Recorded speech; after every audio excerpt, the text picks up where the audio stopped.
only half listened to the directions. Most of them were quiet, wetting their lips, not looking around. Then Mr. Summers raised one hand high and said, "Adams." A man disengaged himself from the crowd and came forward. "Hi, Steve," Mr. Summers said, and Mr. Adams said, "Hi, Joe." They grinned at one another, humorously and nervously. Then Mr. Adams reached into the black box and took out a folded paper. He held it firmly by one corner as he turned and went hastily back to his place in the crowd, where he stood a little apart from his family, not looking down at his hand. So right now, Destiny's come around with our black box, and we're going to do the same thing. So draw a piece of paper. Don't look at it. Just put it away until we tell you it's time. But keep following along, and as I'm reading, please continue to read for all of the things that we talked about. So the foreshadowing, the irony, the symbolism, and elements of tradition, plus whatever other active reading you want to do. Underline parts that seem important, circle words you don't know, everything you've learned. But please keep doing that as I read aloud. "Alan," Mr. Summers said. "Anderson, Bentham." "Seems like there's no time at all between lotteries anymore," Mrs. Delacroix said to Mrs. Graves in the back row. "Seems like we got through with the last one only last week." "Time sure goes fast," Mrs. Graves said. "Clark, Delacroix. There goes that old man," Mrs. Delacroix said. She held her breath while her husband went forward.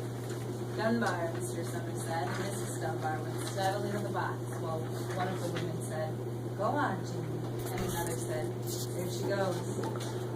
"We're next," Mrs. Graves said. She watched while Mr. Graves came around from the side of the box, greeted Mr. Summers gravely, and selected a slip of paper from the box. By now, among the crowd, there were men holding the small folded papers in their large hands, turning them over nervously. Mrs. Dunbar and her son stood together, Mrs. Dunbar holding a slip of paper. "Harvard, Hutchinson, get up there, Bill," Mrs. Hutchinson said, and the people near her laughed. "Jones, they do say," Mr. Adams said to old man Warner, who stood next to him, "that over in the North Village they're talking of giving up the lottery." Old man Warner snorted. "Pack of crazy fools," he said. "Listening to the young folks, nothing's good enough for them. Next thing you know, they'll be wanting to go back to living in caves, nobody working anymore, live that way for a while. Used to be a saying about lottery in June, corn be heavy soon.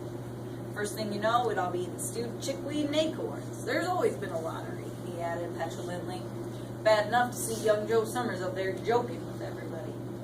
"Some places have already quit lotteries," Mrs. Adams said. "Nothing but trouble in that," old man Warner said stoutly. "Pack of young fools." Martin and Bobby Martin watched his father go forward. "Overdyke, Percy, I wish they'd hurry," Mrs. Dunbar said to her older son. "I wish they'd hurry." "They're almost through," her son said. "You get ready to run, tell Dad," Mrs. Dunbar said. Then Mr. Summers called his own name and then stepped forward precisely and selected a slip from the box. Then he called, "Warner, 77th year I've been in the lottery," old man